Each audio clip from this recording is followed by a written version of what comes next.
em test cho bác khách một con máy Robin NB26 nhá. Máy đồ đồng của đá nhá. Anh giật test máy em xem nào. Rồi, ok.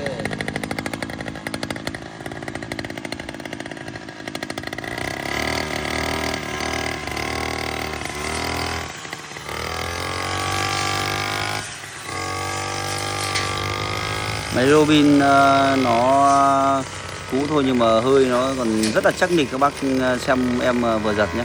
Máy tuy cũ nhưng mà cực kỳ khỏe luôn. Máy này thì đúng là đồ đồng cối đá, gần như là không biết hỏng là gì các bạn. Bên này anh ơi. Cái to.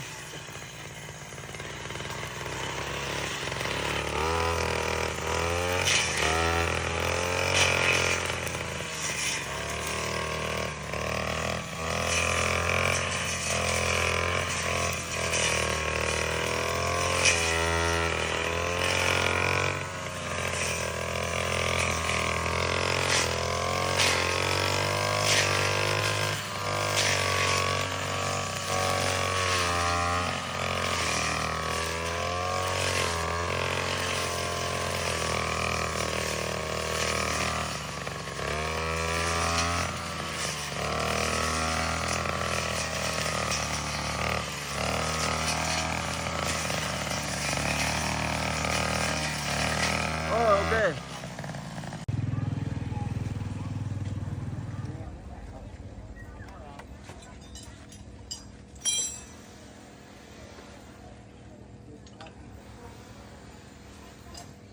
Vâng, chào anh nhé.